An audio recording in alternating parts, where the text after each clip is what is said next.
तो जय हिंद, आप सभी को क्रांति क्लासेज में स्वागत है। और आज हम सेट नंबर 2 लेकर आए हैं और बिल्कुल उसी प्रकार से जैसे सेट नंबर 1 में हमने ऑप्शन को ऑपरेशन किया था, इसमें भी ऑपरेशन करने वाले हैं, यानी गर्दा गर्दा मचाने वाले हैं। तो चलिए बिल्कुल बिना देर किए हुए स्टार्ट करते हैं। और हमारा पहला होता है कोटेशन के साथ शुरुआत होता है कि सफलता का कोई मंत्र नहीं है जी, सफलता का कोई मंत्र नहीं है, ये तो सिर्फ परिश्रम का फल है। यानी आपको सफलता प्राप्त करनी है तो ओनली फॉर परिश्रम करना होगा। तो चलिए स्टार्ट करते हैं। और हमारे सामने पहला सवाल आ चुका है जी। हमारे सामने पहला सवाल आया है कि निम्न में से कौन सा अंतःस्रावी तंत्र का हिस्सा नहीं है बताना है। हिस्सा नहीं है बताना है, यानी चलो बता दो हिस्सा नहीं है जी। स्टार्ट, टाइम स्टार्ट है। बताओ क्या होगा, लार ग्रंथि, एंड्रिनल ग्रंथि, थाइमस ग्रंथि या पिनियल ग्रंथि। ये तो है जी, ये देख लो, ये सबसे छोटी ग्रंथि है। कौन सी है? छोटी ग्रंथि है। यानी सबसे छोटी ग्रंथि का नाम क्या है? पिनियल ग्रंथि। छोटी ग्रंथि का नाम पिनियल ग्रंथि, तो बड़ी ग्रंथि का नाम क्या है ये भी बता दो। बड़ी ग्रंथि का क्या नाम है जी? तो बड़ी ग्रंथि को हम लोग क्या कहते हैं? बड़ी ग्रंथि को क्या कहते हैं? किसी को पता है तो बड़ी ग्रंथि को याद कर लो, छाप लो। बड़ी ग्रंथि को हम यकृत कहते हैं। क्या कहते हैं जी? यकृत कहते हैं। इसी यकृत का और नाम से जानते हैं जिसका नाम है लीवर जी, लीवर। और गांव देहात में कहा जाता है कलेजे का टुकड़ा, कलेजे का टुकड़ा कहा जाता है ना, ये है। लेकिन हमारा सवाल क्या है कि निम्न में से कौन सा अंतःस्रावी तंत्र का हिस्सा नहीं है, यानी हिस्सा नहीं है आपका लार ग्रंथि। कौन सा? Option number A. Option number A ये बिल्कुल हिस्सा नहीं है, बाकी ये तीनों क्या है जी? हिस्सा है। चलिए अगले सवालों के ऊपर चलते हैं। 2 नंबर सवाल हमारे सामने आता है। 2 नंबर बहुत बढ़िया सवाल है जी। डीएनए का पूर्ण रूप क्या होगा, यानी डीएनए का फुल फॉर्म बताना है। डीएनए का फुल फॉर्म बताना है। बता दो क्या होगा? Deoxy nucleic acid. नो, ये क्या होगा? Deoxy ribo nucleic acid, deoxy ribo neutral acid या डेल्टा न्यूक्लिक एसिड। क्या होगा? तो डीएनए, ठीक है, डीएनए है। हमें आरएनए का भी फुल फॉर्म बताना है। आरएनए का भी फुल फॉर्म बताना है जी। आरएनए क्या होता है? तो डीएनए का क्या होता है? Deoxy ribo nucleic acid. DNA का क्या होता है? Deoxy ribo nucleic acid. और आपके एग्जाम में ये सवाल बार बार बनते हैं, डीएनए का फुल फॉर्म बता दो, आरएनए का फुल फॉर्म बता दो। जैसे आरएनए का क्या होता है? तो आरएनए का होता है राइबो न्यूक्लिक एसिड। क्या होता है? राइबो न्यूक्लिक एसिड जी, राइबो न्यूक्लिक एसिड होता है। राइबो न्यूक्लिक एसिड याद रखना। आरएनए का फुल फॉर्म होता है राइबो न्यूक्लिक एसिड। छाप लो अपने दिमाग में और इसी प्रकार से बने रहना है लास्ट तक, मजा आने वाला है जी। चलिए अगले सवालों के ऊपर चलते हैं।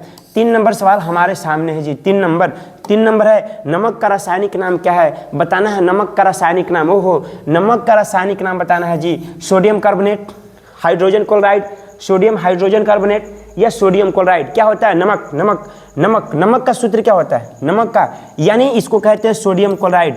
नमक का रासायनिक नाम क्या है? Sodium chloride. अब हमें बता दो सोडियम क्लोराइड का सूत्र क्या होता है? तो सोडियम क्लोराइड का सूत्र होता है गुरुजी NaCl। क्या होता है?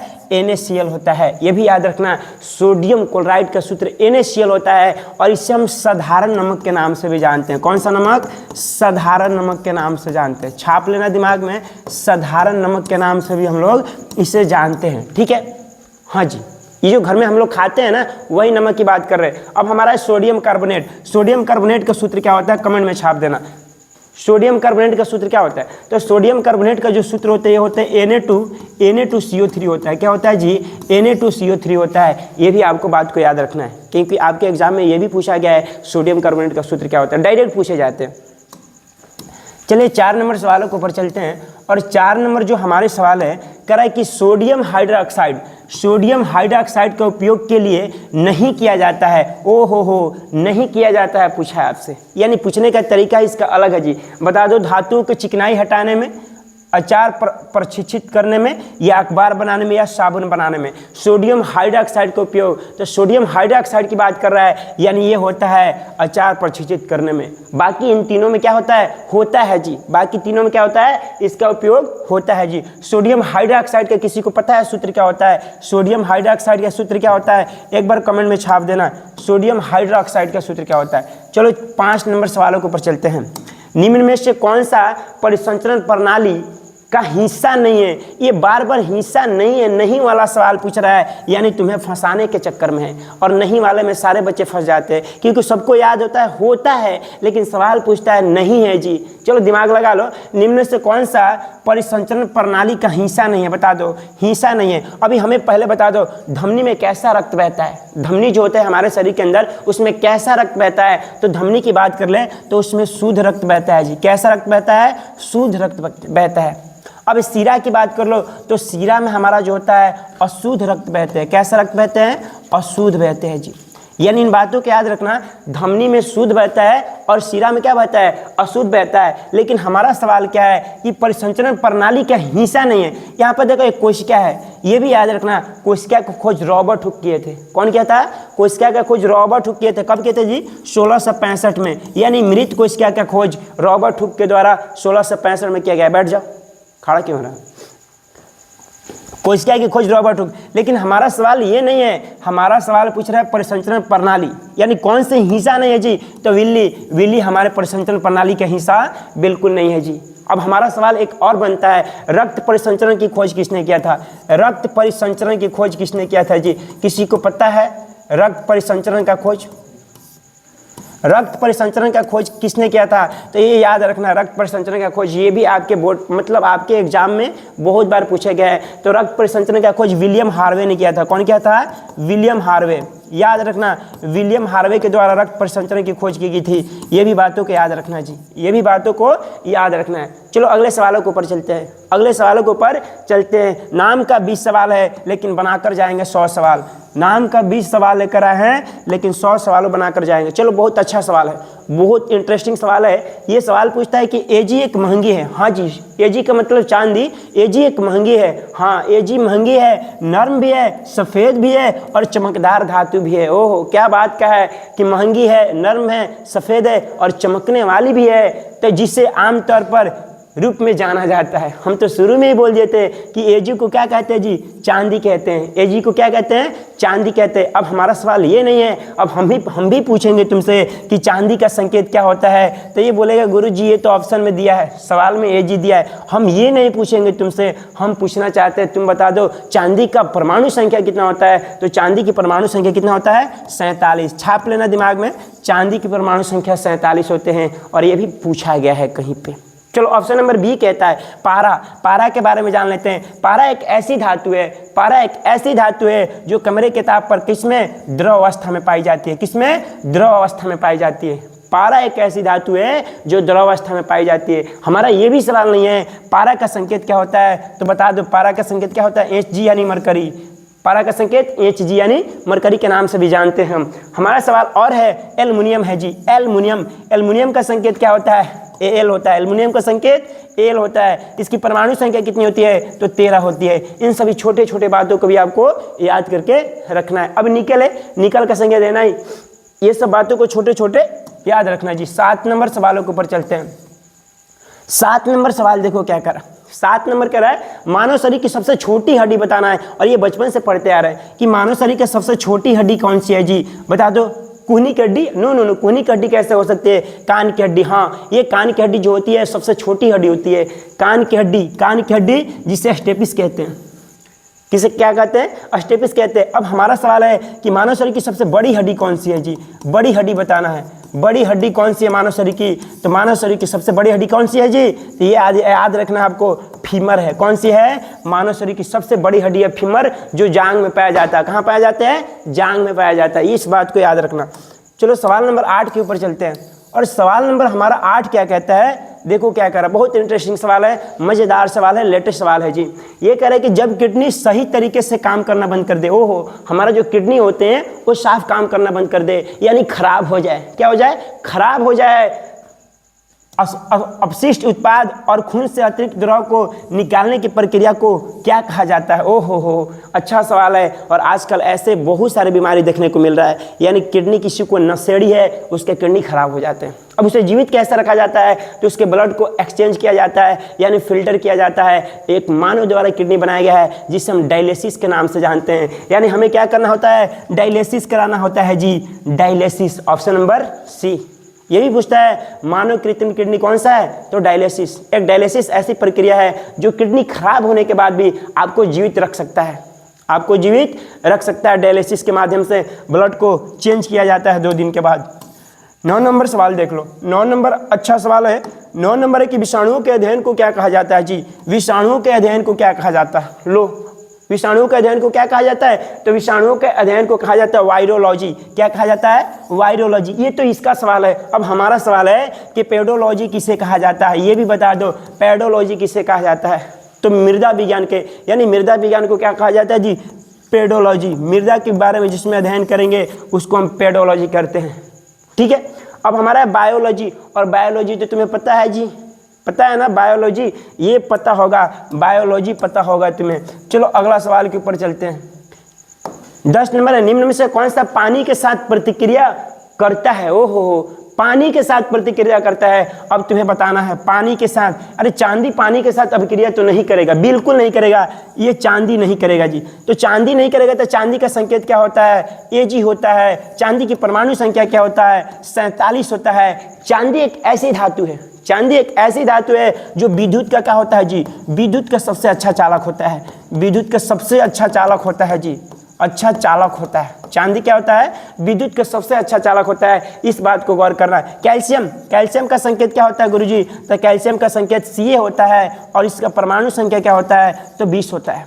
और हमारे हड्डियों में कौन से होता है, कैल्शियम ही तो पाई जाती है, कैल्शियम ही पाई जाती है। इन बातों को भी गौर करना। अब ये शीशा है, शीशा का संकेत क्या होता है ये भी बता दीजिए। तो शीशा का जो संकेत होता है Pb होता है। क्या होता है जी, Pb होता है, Pb। इन छोटी छोटी बातों को याद रखना है। डायरेक्ट तुम्हारे बोर्ड में छपने वाले हैं, यानी तुम्हारे डायरेक्ट एग्जाम में छपने वाला है, यही से सवाल बनने वाला है। अब देखो ये तंबा है, तंबा का संकेत क्या होता है, तो तंबा का संकेत Cu होता है, यानी तंबा को हम कॉपर के नाम से भी जानते हैं। और इसका परमाणु संख्या क्या होता है, तो इसका परमाणु संख्या 29 होता है। छाप लेना, क्या होता है, 29 होता है। अभी तक तो आपने आंसर बताया नहीं, चारों ऑप्शन तो जिक्र कर दिया, लेकिन इसका आंसर क्या होगा, धैर्य रखो, अभी बता देते हैं। चलो देख लो हमारा क्या है सवाल। हमारा सवाल ये है कि निम्न से कौन पानी के साथ अभिक्रिया करता है। पानी के साथ तो कैल्शियम करता है जी। कौन करता है, कैल्शियम। देख लो ये C है, और पानी का सूत्र क्या होता है, H2O होता है। जब ये दोनों आपस में अभिक्रिया करते हैं Ca और H2O, तो ये हमें बना लेते हैं CaOH का होल ट्वाइस बना लेते हैं, और हाइड्रोजन, यानी ये कर लेते हैं। अब हमारा क्या होता है जी, पानी के साथ अभिक्रिया कौन करेगा, कैल्शियम करेगा। चुटकी बजाओ और अपना आंसर ले जाओ। चलो 11 नंबर सवालों को देख लो। 11 नंबर सवाल कहता है कि पत्ती की निचली सतह पर छोटे छिद्र होते हैं। और देखा होगा पेड़ पौधे की जो पत्तियां होती है, ऐसे करके देखना नजदीक लाके, उसमें महीन छोटे छोटे छिद्र होते हैं, उसे अस्टोमेटा कहते हैं। अस्टोमेटा है क्या, नहीं है जी, अस्टोमेटा नहीं है जी आपका। तो अस्टोमेटा को हिंदी में रंध्र कहते हैं। क्या कहते हैं, रंध्र कहते हैं। याद रखना अस्टोमेटा के क्या कहते हैं, रंध्र, यानी छोटी छोटी छिद्रों को रंध्र कहते हैं। चलो इसमें और कुछ भी नहीं, आगे बढ़ते हैं। 12 नंबर सवाल हमारे सामने आ चुका है। 12 नंबर सवाल कहता है, क्या कहता है कि उस प्रक्रिया को क्या कहा जाता है। कौन सी प्रक्रिया, जिसके द्वारा आनुवांशिकी रूप से समान व्यक्ति उत्पादित किए जाते हैं। ओहो, ये तो और इंटरेस्टिंग सवाल है। उस प्रक्रिया को क्या कहा जाता है जिसके द्वारा आनुवांशिकी रूप से समान व्यक्ति उत्पादित किया जाता है। प्रजनन क्या है, प्रजनन उसे कहते हैं जो अपने संतान को क्या करे जी, वृद्धि करते चला जाए, वो प्रजनन होते हैं। लेकिन इसमें क्या है, प्रकाश संश्लेषण क्या है, प्रकाश संश्लेषण क्या है, पेड़ पौधे की खाना बनाने की प्रक्रिया को क्या कहते हैं, प्रकाश संश्लेषण कहते हैं। ये याद रखना, पेड़ पौधे की खाना बनाने की प्रक्रिया को हम क्या कहते हैं, प्रकाश संश्लेषण कहते हैं जी, प्रकाश संश्लेषण कहते हैं। प्रकाश संश्लेषण का सूत्र भी याद रखना। प्रकाश संश्लेषण की प्रक्रिया में 4 सामग्री भाग लेते हैं। CO2 लेते हैं, कार्बन डाइऑक्साइड लेता है, सूर्य का प्रकाश होते हैं, और क्लोरोफिल। इन सभी बातों को याद रखना जी। चलो आगे आते हैं। फिर ये हमारा सवाल कहता है कि क्या कहते हैं, क्या कहते हैं जी, उत्पादित किए जाते हैं तो उसे क्लोनिंग कहते हैं। क्या कहते हैं, क्लोनिंग कहते हैं। याद करना ऑप्शन नंबर डी, क्लोनिंग कहते हैं। ओके, चलो आगे बढ़ते हैं जी। 13 नंबर हमारे सामने सवाल है। 13 नंबर सवाल है कि कौन सा मूत्र प्रणाली का हिस्सा नहीं है, यानी मूत्र मार्ग का हिस्सा नहीं है जी। अरे मूत्र मार्ग का हिस्सा तो मूत्र मार्ग होगा ही, मूत्राशय होगा, मूत्रवाहिनी होगा। इसका मतलब ऑप्शन ब्रंकाई नहीं होगा, ब्रंकाई नहीं होगा। ये तीनों मूत्र मार्ग का हिस्सा होते हैं। चलो आगे आते हैं। 14 नंबर सवाल है, और ये क्या कहता है, ये कहता है कि मनुष्य, वनस्पति और जीव जंतु, मत्स्य पशुधन आदि जीवन मंडल से प्राप्त संसाधन जिनमें जीवन होता है। अरे जिसमें जीवन होता है उसे क्या कहते हैं? तो जिसमें जीवन होता है उसे जैव मंडल कहते हैं। बिल्कुल, जैव संसाधन कहते हैं। क्या कहते हैं? जैव संसाधन कहते हैं। ठीक है, यहाँ तक ये बता दो नवीकरणीय संसाधन क्या होता है। तो नवीकरणीय संसाधन क्या होता है? छाप लो दिमाग में। जिसे पुनः प्राप्त किए जा सकते हैं, जिसे पुनः प्राप्त किए जा सकते हैं उसे नवीकरणीय संसाधन कहते हैं। जैसे में सौर ऊर्जा हो सकता है कि नहीं? बिल्कुल हो सकता है, हो सकता है जी। अब देख लो, अब होता है जिन्हें पुनः प्राप्त नहीं कर सकते जी, पुनः प्राप्त नहीं कर सकते यानी अनवीकरणीय संसाधन। और अनवीकरणीय संसाधन के उदाहरण क्या हो सकते हैं? कोयला हो सकता है कि नहीं? पेट्रोलियम हो सकता है, क्योंकि कोयला और पेट्रोलियम ऐसे संसाधन होते हैं जिससे बनने में लाखों करोड़ों वर्ष लग जाते हैं। लाखों करोड़ वर्ष लग जाते हैं, बात मत करो, लाखों करोड़ वर्ष लग जाते हैं। ठीक है, तो अनवीकरणीय का उदाहरण है। चलो अगले सवालों के ऊपर चलते हैं। 15 नंबर सवाल है हमारे सामने। 15 नंबर सवाल है स्वर्ण का आणविक सूत्र क्या होता है? स्वर्ण यानी सोना। स्वर्ण इसे गोल्ड बोलते हैं जी। क्या बोलते हैं? गोल्ड बोलते हैं। और सोना का आणविक सूत्र क्या होता है? बता दो। सोना। ये किसका है जी? ये क्या है? एजी क्या है जी? एजी सुनिए ना, यानी चांदी है। एजी सुनिए ना, चांदी। एल क्या है तुम्हारा? एल क्या है जी? एल एल्युमिनियम है। क्या है? एल्युमिनियम है। एयू क्या है? एयू यही तो अपना सोना है जी। एयू यही तो अपना सोना है, यानी सोना का आणविक सूत्र एयू होता है। अब बता दो सीएल क्या है? तो ये सीएल है गुरुजी, क्लोरीन है। क्या है जी? क्लोरीन है। और इन छोटी छोटी बातों को याद रखना। चलो पूछ लेते हैं, फिर से पूछ लेते हैं। ये बता दो इसकी परमाणु संख्या क्या होती है? 47। ये भी छाप लो। एल्युमिनियम की क्या होती है? 13। और ये लोहा, ये क्या बोल? सोना को कमेंट करना है। अब क्लोरीन कितना होता है? 17। सोना का परमाणु संख्या तुम्हें खुद कमेंट करना है, कमेंट कर देना कितना होता है। चलो आगे आते हैं। हम ये भी बता दे रहे हैं 80 के करीब होता है, लेकिन एग्जैक्ट नहीं बताएंगे, तुम खुद सर्च कर लेना क्या होता है। निम्न में से कौन सी मिश्र धातु नहीं है? अरे मिश्र धातु नहीं है, और मिश्र धातु उसे कहते हैं जो 2 या 2 से अधिक मिलकर बना होता है। लेकिन जो अकेला होगा वो मिश्र धातु नहीं होगा। देख लेते हैं अकेला कौन सा है। अकेला कौन सा? ओहो, पीतल आ गया। अरे पीतल तो मिश्र धातु है। किसका मिश्र धातु? ये भी देख लो। एक बात याद रखना, पिताजी याद रखना जी। और पिताजी से तुम्हें पता चल जाएगा कि कौन है पापा और कौन है मम्मी। देख लो, पी का मतलब होता है पीतल। पी का मतलब क्या होता है? पीतल।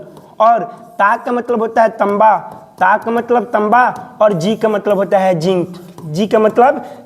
यानी पीतल जो होता है तांबा और जिंक का मिश्रण होता है। तुमसे पूछेगा कि पीतल किसका मिश्रण होता है तो तांबा और जिंक को याद रखना है, यानी पीतल मिश्र धातु पहले से है जी। अब टंका को देख लेते हैं। ये टंका किसका मिश्र धातु होता है? तो टंका भी मिश्र धातु होता है जी। किसका होता है? टंका। तो ये आपका टीन का होता है। किसका होता है? टीन और शीशा का होता है। ये याद रखना, टीन और शीशा को मिलाने से क्या बनता है? टंका बनते हैं। अब हमारा सवाल है कंसा। ये कंसा किसका मिश्र धातु होता है? तो कंसा भी मिश्र धातु होता है। ये टीन और तंबा का मिश्र धातु होता है। ये छोटकू सा सवाल है। बिल्कुल माइंड में छाप लेना, क्योंकि तुम्हारे एग्जाम में यही छप जाएंगे। चलो आगे आते हैं चांदी। ओ हो, हमारा सवाल है चांदी, लेकिन कह क्या रहा है? मिश्र धातु नहीं है। हमने देखा ये तीनों मिश्र धातु है, लेकिन कौन सा नहीं है? डी। ऑप्शन नंबर डी होने वाला है। ठीक है, चलो अगला सवाल चलते हैं 70 नंबर सवाल के ऊपर। और मात्र 2-3 सवाल बच्चे हैं, और इसी के साथ चलो अगला है डॉट मनुष्यों में ऑक्सीजन परिवहन के लिए उत्तरदायी है जी। कौन है? क्या है बता दो। यानी जीवित रहना है हमें, रहना है कि नहीं? रहना है, बिल्कुल रहना है। ऑक्सीजन का परिवहन कौन करता है? बचपन से पढ़ते हैं। क्या पढ़ते हैं? हीमोग्लोबिन। क्या पढ़ते हैं? हीमोग्लोबिन है जी। ये क्या होता है? ऑक्सीजन का परिवहन का काम करता है। अब बता दो हमारे खून का रंग लाल क्यों होता है? हमारा खून का रंग लाल क्यों होता है? रेड क्यों होता है ब्लड जी? किसके कारण? हीमोग्लोबिन के कारण। यानी हीमोग्लोबिन के कारण हमारे ब्लड का रंग लाल होता है। हमारा सवाल ये नहीं है, हमारा सवाल और आगे है। हीमोग्लोबिन यानी रक्त का पीएच मान कितना होता है? रक्त का पीएच मान बताना है जी। रक्त का पीएच मान किसी को पता है? तो रक्त का पीएच मान होता है 7.4 होता है। ये भी छाप लेना, रक्त का पीएच मान 7.4 होता है। और ये 7 से ज्यादा होने के कारण इसकी प्रकृति भी देख लो। तो इसकी प्रकृति जो होती है, इसकी प्रकृति क्षारीय होती है, क्योंकि क्षार कहता है कि 7 से जिसका मान अधिक होता है हम क्षार कहलाते हैं। और ये क्या है? 7.4 है, यानी इसकी प्रकृति भी क्षारीय होने वाली है। चलो एक और सवाल यहाँ से पूछ लेते हैं। तुम हमें बता दो स्वस्थ मनुष्य में खून कितने लीटर होते हैं? तो ये भी याद रखना, कहीं देगा 5 से 6 लीटर तो कहीं देगा 4 से 5 लीटर। उससे हड़बड़ाना नहीं है। ठीक है, जैसे सवाल कहेगा वैसे पूछ डालना है। चलो आते हैं अगला सवाल है हमारे सामने 18 नंबर सवाल है जी। 18 नंबर सवाल है कि मस्तिष्क dot dot dot dot dot तंत्र का एक हिस्सा है। अब बता दो इसका क्या होगा, छाप लो इसका क्या होगा। तो मस्तिष्क जो है वो तंत्रिका तंत्र का हिस्सा है। किसका है जी? तंत्रिका तंत्र का हिस्सा है। हीमोग्लोबिन के बारे में पढ़ लिया। परिसंचरण क्या है? परिसंचरण हमारा है रक्त परिसंचरण। रक्त परिसंचरण की खोज किसने किया था? हमने शुरू में बताया था जी, विलियम हार्वे। किसने किया था? विलियम हार्वे ने किया था। ये भी दिमाग में रखना। और ये सवाल आपके एग्जाम में बहुत बार पूछे गए हैं, बहुत बार पूछे गए हैं। और आज का लास्ट सवाल, इसी के साथ हमारे क्लास समाप्त हो जाएंगे। लास्ट 19 नंबर सवाल कहता है जी, लगता है टाइपिस्ट भूल गया है, 20 सवालों को ऐड करना था लेकिन उसने 19 सवालों को ही टाइप किया है। उससे हम बात करेंगे कि 20 सवालों को भी डाला करो, ध्यान से देखा करो। चलो अगला सवाल है हमारा, हरित क्रांति किसे शामिल नहीं किया गया? अरे कितना अच्छा सवाल है ना। हरित क्रांति जब हमारे देश में आए थे तो बड़े लेवल का, हमारे जो उस टाइम लाल बहादुर शास्त्री हुआ करते थे प्रधानमंत्री, बोले थे जय जवान जय किसान, यानी नारा दिए थे, जय जवान जय किसान का नारा दिए थे। और बताया था कि जो हमारे देश का जवान है वो बॉर्डर पे, और जो हमारे किसान है खेतों में, और हमारे किसान भाइयों ने इतना जमकर साथ मिलकर खेती किया, और इतना खेती किया, इतना मतलब अपने आप को अनाजों को उपजाया कि हमारे देश में क्रांति आ गई। कैसी क्रांति? हरित क्रांति आ गई थी जी। यानी अनाजों को, गेहूं का उत्पादन इतना किया कि अपने देश से दूसरे देश में भी भेजने जाने लगा। समझ सकते ऐसा क्रांति थे। तो चलो जी ये अनाज से रिलेटेड है। चलो गांव की सड़कों पर सुधार करो। नो, गांव का सड़क चौड़ीकरण लाल पेड़ थोड़ी करना था, नहीं करना था जी।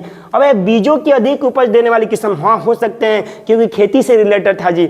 अब अगला सवाल है, सिंचाई को अच्छी तरह से विकसित करना प्रणाली। बिल्कुल होगा, जब हम खेती करेंगे तो उसे पटाने की जरूरत है, तो सिंचाई पे भी ध्यान दिया जाएगा। खेतों में उन्नत तकनीकी का उपयोग जी, पहले हंसुआ से होता था, अब क्या मशीन आ गई है, गाड़ी आ गया, ऐसे ऐसे घुमा के काट दे रहा है, ट्रेसर आ गए हैं। यानी जहाँ पे इंसान काम करते थे वहाँ पे तकनीक काम करने लगा, ये सब। लेकिन हमारा सवाल क्या कहता है कि हरित क्रांति में किसको शामिल नहीं किया गया? ओहो, किसको शामिल नहीं किया गया? गाँव की सड़कों को सुधार को, इसको बिल्कुल शामिल नहीं किया गया था। अब हमारा सवाल लास्ट में जाते जाते तुमसे है कि हरित क्रांति का जनक किसे कहते हैं? ये तुम कमेंट में छाप देना कि हरित क्रांति का जनक किसे कहते हैं, हरित क्रांति कब आई थी हमारे देश में, इसका उद्देश्य क्या था, ये सब छाप देना। लो छाप देना। थोड़ा सा हिंट दे दे रहे हैं, हरित क्रांति का जनक नॉर्मल, और उसके आगे नहीं बोलेंगे। ये तुम्हें खुद कमेंट में पता होना चाहिए। यदि तुम्हें नहीं पता होगा तो सेट नंबर 3 लेकर आएंगे जब, तो उसमें तुम्हें इसके बारे में पूरा जिक्र कर देंगे। तो चलो मिलते हैं नेक्स्ट वीडियो में। जय हिंद मेरे दोस्तों।